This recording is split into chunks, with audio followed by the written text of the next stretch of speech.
crossing the 7-mile bridge in search of the place that I've heard about in every Jimmy Buffett song. Each key bringing me closer to the feeling I've been chasing since first realizing that I was a parrot head. I came here to get away, sure, but what is it that I'm hoping to find? Is it freedom, an alternate way of living, the proverbial cheeseburger in paradise, maybe? Or is it some remaining sliver of Hemingway's Key West that's drawn me here? I'm not really sure, but it's a safe bet. Whatever I'm looking for has something to do with food. As a chef, I need to stay curious in order to evolve. For me, that means looking beyond a good meal to learn more about who made it and what inspires them to cook.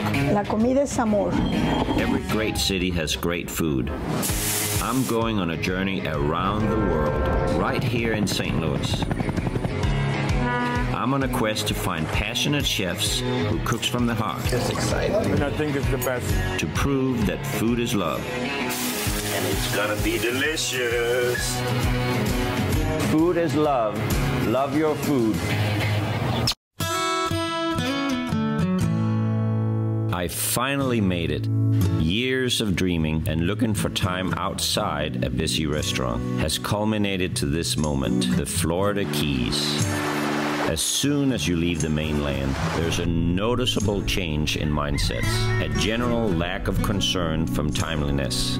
It's a pretty laid-back place. Maybe that's why they call it island time, but it's more than just a cliche around here. It's an actual lifestyle, and it feels a long way from the streets of St. Louis. About to devour some stone crab. Doesn't get any better than this. The fishing around the Keys is considered some of the best in the world, and there's no better way to get around the islands than on a boat. A friend of mine has offered to take me out for a go of it, so naturally, I'm on my way to try to hook something myself. It's rough waters today. I've connected with several fish, but they seem to be breaking the line on the rocks.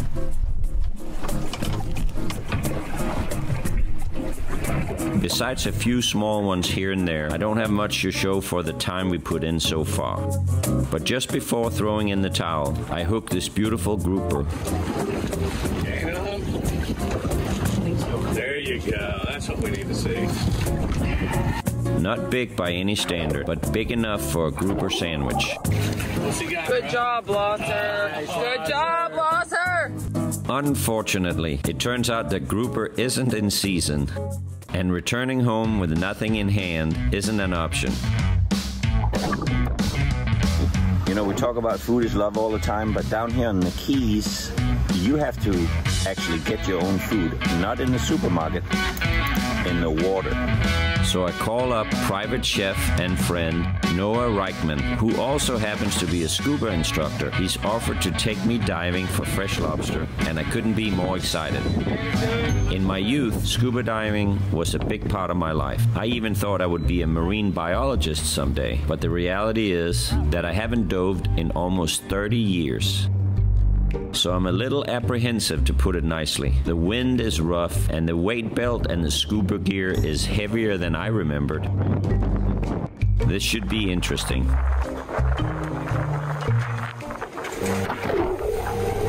Ah, there's a freedom in diving that I almost forgotten about. We're diving about 5 miles from the closest key, and despite the rough conditions, visibility isn't too bad today. And it feels good to be back in the water. We went down on the Gulf side of Marathon Key, and we found a nice shallow ledge at about 15 feet. Looking for those nice antennas just sticking out from underneath the ledge. Took a tickle stick to bring it out of the little ledge, and then with both of our efforts, we both got a hold of them, and we came up for lunch. All right, I'll measure it. He's pretty close. As we surface with our first lobster, we get word that the bilge pump is having issues and the boat is taking on water. The trip is cut short, but with a lobster in the bag, at least it wasn't a shutout. I would take a sinking ship in open water over the tourist traps that lays waiting on DeVault Street any day. Plus, Noah has offered to cook up the catch for lunch, so I really can't complain. A little clarified butter and some finessing makes one of the most satisfying meals I've had here so far. We have 7-minute poached lobster, shocked in an ice bath, and then threw it into some cooked down butter, garlic, shallot, black peppercorn, caper, and crushed red pepper. And just brought the lobster back up to temp with that. And it's just sitting in a lovely rich bath of flavor right now. And that's what we did, you know. My man hasn't been diving in a few years and looked like a pro out there with me. Very special to experience and share that with another chef as well. Another passion of mine, and connect food with adventure. Food is love. This is what collaboration is all about. There's nothing better than a lobster bathed in butter. And nothing better than sharing it with another chef. That's right. Food is love. Catching grouper, diving for lobsters, and cruising around the islands on a sinking boat would be adventure enough for most people. Make it back home to that water, it goes from the sides. But for me, something is still missing. As one last go of it before heading back to the loo, I chartered a day trip to the Marquesas Island on a vintage Hinckley yacht called Courage. I'm told it's the only Hinckley in the Keys, in fact. I'm hoping this trip will bring some clarity, or at least a little bit of peace and relaxation. Now, where exactly are we right now? This is Boca Grande Island. The Keys don't stop in Key West. They keep going continually west. It goes Keys, Marquesas, which are behind us, and then the Tortugas. So we're about maybe 8 to 10 miles west of Key West. This is George Hansford. As the captain of Courage, George flexes a disposition with his boat that leaves little doubt that he was born on one. To see him, you might think you're looking at a modern-day version of Ernest Hemingway, and maybe you are. The same kind of wandering spirit that led the fabled author to the Keys has found George ping-ponging between his Rock Hill restaurant, or the Trainwreck Saloon, and the southernmost island of the U.S. That's right, George is a native St. Louisan. In fact, his restaurant is the oldest operating bar in St. Louis County. I worked down in Soulard back in the early 80s, and there was a place called Mike and Min's that was there. It was just a real neighborhood tavern that I loved it, and I thought, you know, if I could find a building with an atmosphere and an antique bar like Mike and Min's in the county, that's what I wanted. And I found the one that was actually really close to where my wife and I grew up in Brentwood, right there in Rock Hill, that had been there since 1890, and it had a lot of history in the old bar, and it was love at first sight. It's the oldest bar in St. Louis County. It's been there since 1890. Okay. It's an old roadhouse in the original 9 Mile House coming from downtown. So it's been here since Manchester was a dirt road, so it's got a lot of history. I'm only like the third owner in 130 years. Wow. So yeah. Thank you. You're welcome. Thanks, Jim. Sure. But tell me, so what year did you 1982. 1982. But my wife and I both grew up here in Brentwood, which is right next door. So I would say we both grew up here within 3 miles of here. So this was just a natural transition into owning a restaurant? Well, kind of. You know, we had just gotten married, and she told me to go get a real job, so I went out and bought a real bar. Hey, and well. Her dad told us that place is a dump. It's always been a dump. It'll always be a dump, but I think you should try it anyway. So we got his blessing. Your expertise in cooking, does that come just from, where does it come from? Well, I think it came out of need, you know. I mean, it was a way to save a lot of money and cook. My wife and I cooked for many years here in the kitchen, but... She was in the front and you were in the back? Well, we were both in the kitchen some years, but, you know, original years, she was in the front bartending, I was in the back cooking, and then she wound up in the back with me. So as the business grew, yeah, so we grew too. I've tried to restore it over the last 30 or 40 years almost, back to its original look at least, or anything period about it. The only thing that's really original is the back bar. That dates back to 1890, and some of the pictures in the hall show you that they took the front bar out during Prohibition, but then they reinstalled it after that in like 33. This is during Prohibition, as in this one is. You can see the old back bar here. Yeah. This is right before Prohibition let out in 32. But here's that old fan that's in the middle there. You see the fan? Yeah. We have always been a burger bar. It's ironic that we first started serving food in '83. that all the other bars up and down Manchester, the roadhouses and stuff like that, all had flat top grills and just served the little flat patty burgers. So I decided to go to a thicker burger, cook it on charbroiler, half pounders, and it's been our trademark, I think, you know. It's ranch and that's with cheese. Do they come for the drink or the atmosphere or a little Well, I think originally they all came for the drink, and then the food became a force, you know, and that's why we're here so long, because of the food. So when you started out, it was just a bar? Mm-hmm. For the first 9 months. So what we got, Danny? Where we got bison here, grass-fed there? Grass-fed, 3 bison, 2 regular burgers, and then got something on chicken. Should I flip a burger so I can say I worked at the Trainwreck? Yeah. We're going to send you right here. Okay. Wow. You back there in the back where it's really hot, go ahead and mark those suckers. There you go. just, well. If you want to turn them a quarter return, we can do that on the other side. It's okay. That's why you do. That's hot up there. Yes. We got to get them all the way on one side first. I see. So you do a quarter turn on the side. I see. It's like a conveyor belt.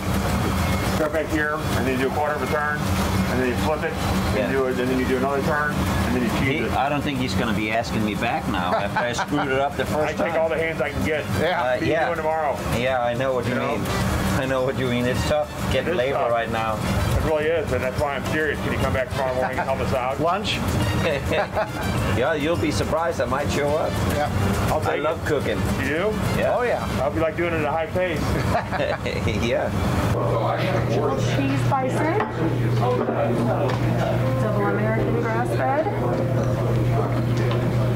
Honey Dijon. Ketchup and mustard. Oh my. There's more coming also. It's okay over here. Butter bacon. That's what we're known for, that cheddar bacon. Lasse, you have to try that. Okay. Yeah, this is one of the best chicken sandwiches. Okay. Thank Take you. that one right there. Thank you. Wow. Wow. It's Swiss cheese, honey mustard, and mushrooms. Delicious. It's chicken. This is just the bison, no cheese. This one's cheddar bacon, soft cheddar cheese, soft cheddar bacon burger. This one is the double American grass-fed. This is provolone burger. This is the Gouda bacon chicken, and that's the triple cheese bison. That's quite the spread. So George, why don't you just open a Trainwreck in Key West? Well, you know what I mean? I could do it real easily because of all the Flagler and the overseas railroad connection and stuff like that. I just don't feel that I have the connections in Key West. I can run a restaurant in St. Louis from Key West better than I can run a restaurant from Key West in Key West. So how did you end up with the other Trainwreck out in Westport? This restaurant did so well that you wanted to open another one out there? You know what? I needed some new friends to drink with, so I opened another restaurant. I chased all my drinking friends away here, so it's time to find some new friends. But you know what they say, there's seriousness behind all humor, right? Oh, yeah. So it's a situation that almost seemed made up. A reformed drinker who owns the Trainwreck Saloon and at the same time operates a private yacht in Key West. But how, you ask? And why? Once you know the answers, it all starts to make sense. If I was going to have a bar next to a railroad track, you know, I didn't want it to be the depot or something kind of lame like that, so I thought Trainwreck was a great name for a bar. It turned out to be a great name for me. You're a Trainwreck? I was definitely a Trainwreck. It took a while, but I got there. The boat is called Courage. Yes. Well, you know, I was quite a partier for a long time in the bar business. That happens to a lot of people. And it was time for me to get sober. And I knew that I would have to change everything in my life. And courage comes from the serenity prayer. God grant me serenity to accept the things I cannot change, the courage to change the things I can, and the wisdom to know the difference. I hope my next big boat will be wisdom, but I'll probably stick with this one. Trainwreck to courage, yeah. Some of that decor inside of your restaurant is very familiar to me because I got a little bit of the same old history pictures and stuff hanging up on the wall.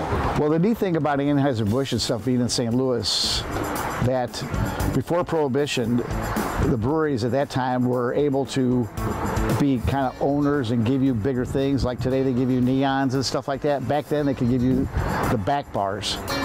And since Brunswick was in the Midwest, that Anheuser-Busch went to them in their sawmills, because they were making bowling alleys and ornate pool tables. So they had them commission bars for them out of the hardwoods and the oaks in St. Louis, or in Missouri, things like that. And that's why some of the most beautiful bars are from the Midwest like that. Oh, wow, I didn't know that. I mean, you know, this is one of the most beautiful boats I've ever seen. Well, thank you. You know, it's a 1998 Hinckley. Hinckley started making boats in the 30s, sailboats, and they didn't start making power boats till the 90s when the millionaires up in Maine didn't have the time or the crew to take their sailboats out, so they invented this particular boat. It's a Hinckley Classic picnic boat. It's just not a pretty girl. It does a lot. I bought the boat up in New York, and I took it to Rhode Island to have some work done on it. And then my wife and my dog and I drove it all the way from Rhode Island all the way to Key West. It took me like 2 months. It was much more than a boating experience. It was a cultural experience for me, because I had done it before when I was drinking, but you realize a lot of different things when you're sober. I found out that the seafood changes so much between New York and Key West because of the fishing industry and the different types of fish that are caught there, and each place cooks it a certain way, a different way. Like up in New York, they have the flounders and they have a lot of whitefish up there. You know, when you get down into Chesapeake and you get into all the crab cakes and stuff like that, and then when you get down in the Carolinas, you get down to the low country cooking. Yeah, those things are delicious. You know, and then you get down into Georgia and have the southern style fish. And it wasn't really till I got to Florida that I got into my kind of fish that I'm accustomed to, and that's grouper and snapper.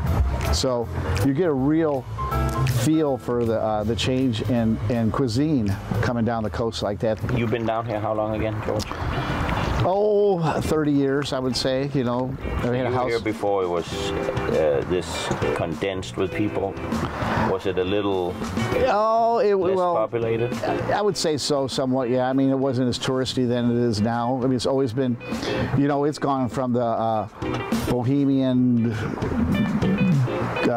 gay populated town to more of a tourist town, but you know, it's evolved into what it is, you know, and it's still laid back. I don't consider Key West part of Florida, and I don't consider Miami part of the United States. I'm learning about island time down here because, you know, we're so used to living this rushed life where when you say 8 o'clock, you know, you're the 5 minutes before. So now we're figuring out that when people tell us 8 o'clock, they really want us to be there at 9, and the whole day is, but we want to get so much while we're here. Right. And it doesn't jive with the people that live here because they have no worries or hurries. You know, people think when they come to Key West, they got to do Duval Street, they got to go jet skiing, parasailing, you know, hit all the bars, fish, do everything they possibly can in the shortest amount of time that exists. You know, when you decompress and you get an island time and just get the Key West mode is just laid back, you know, just decompress from what you're doing in life and just take it easy. Key West is just a different whole atmosphere than any other place, especially the East Coast with Fort Lauderdale, Miami compared to the West Coast with Naples, Fort Myers, Sarasota, St. Pete. You know, that's a whole different atmosphere than when you come down here. That's the first thing I do when I come down here too. I just start eating fish, because why would you eat anything other than shellfish, fresh fish? So I kind of try to find out where they are on my scale and how good it is. Yes. So. You know, it's down here. There's a lot of good fish markets also. You can cook your own fish at home. We do that a lot. That's doing yesterday. Yeah. Yep, there are. Fisheries, Keys fisheries. Oh, they got good fish, yes. Yeah. I'm going to get my fill of fish here in the Keys, and then I'll have a bison burger with you in St. Louis. That would be great because you know what? I'd never get a good hamburger down here anyway, so when I get back to my own restaurants, I love having bison burgers. Only 90 miles from Cuba, we're closer to Havana than Walmart. So even before Batista, there was guys back there that hated, you know, living in Cuba. And they're, you know, we would call them terrorists now, but you know, they used to call them revolutionaries then. Mm-hmm. So rather than them get thrown in jail, they migrated to Key West. And what they did was they brought their money and they started cigar factories in Key West. And what they did was tobacco was really cheap in Cuba, but cigars were expensive because of the tax. So in Key West, they would import the tobacco grown in Cuba and bring it to Key West, and they had these cigar factories. They would put like an encrypted message inside the band of the cigars that they sent back to Cuba that they could decipher and know what was going on. George's knowledge on topics like cigars and Cuba lends to the romance of being here. Yeah, I think I'm really fortunate to live in both cities, which is nice. I mean, even though I'm there 8 months a year, only like 3 or 4 months, that it's a really nice lifestyle. Yeah. I like coming up here, especially this time of year when it starts getting green. You know, you would think the Key West is green. It's not even close to being green the way this is. When you get grasses green and bushes and stuff like that, like palm trees don't have that much green to them. I had a completely different thought on what it would look like going down there. It's a beautiful drive, isn't it? Well, I mean, so for me, like the first couple of islands were just like Costa Mesa, California. You know, there was so much stuff, and I didn't think it got really romantic until I actually got to Key West. Oh, really? Okay. The Key West island, you could tell, has a lot of history. Right. Whereas some of the other ones, you know, there's strip mall after strip mall after strip mall, and then when you came to Key West, you saw the old buildings, you know, the old style. Right. You know, you saw when Hemingway was down there. So did you watch that thing on PBS with Hemingway? Yes, that was good. Starting to I haven't watched all the episodes, but it's really good. But you can tell this place has so much history just looking at all the pictures, and people really have to think about, you know, the history when they come and see a place like this. I'm always inspired by places that have been able to keep themselves relevant year after year after year, and, you know, decade after decade. That we wanted to go and see the southernmost point, and there was 200 people in line to take a picture. Right. And that was kind of heartbreaking too, because, you know, it's so touristy, and it's an effort to get down there, and then of course you want to take it all in, but you need more than a few days. That bohemian feel I thought Key West would be, because I watched, you know, old shows about Key West and everything, and, you know, I'm a big Jimmy Buffett fan, so, you know, I thought it was different. Sometimes what you find on a journey isn't what you set out looking for. This is what was missing, an ironic connection that inevitably brings me back to St. Louis. I learned when stone crab is in season, there's no better place to get it than here. And as for that cheeseburger, even despite the song, it wasn't easy to find a good one in the Keys. At the end of the day, that only intensifies my appreciation for the Lou. It gives me another reason to head back. To see him, you might think you're looking at a modern-day version of Ernest Hemingway. And maybe you are. Unlike Hemingway, George has it figured out. He found the courage to change the things he needed to change about his lifestyle. And long ago, he developed a strong sense of balance. You are quite the success story, I think. You're too good to me. Well, I mean, I'm looking at what you have done, and it gives me courage. You know, you can understand that, you know what, the risks we take in the restaurant business are only the risks that we take in life. And so another risk down there was not a big deal for me, because I've been doing this my whole life. You know, courage. Courage. Food is love. Food is love. Thank you very much. Thank you. A dead eye for navigating his boat, George has it figured out. He knows a cigar and a burger at the corner table at his Rock Hill restaurant is exactly what you need after working on a boat in the Keys for several months. I guess you can say it keeps him grounded. Okay, bad joke. There's no cheeseburger in paradise. Well, we had to get to St. Louis to get it, and it's right here. This may be the cheeseburger in paradise. I don't know. How can you not love this burger? Brisket and bacon. Extra cheese, anybody? Food is love. This was the cheeseburger I couldn't find in Key West. A surf and turf, the best of its kind. Food is love.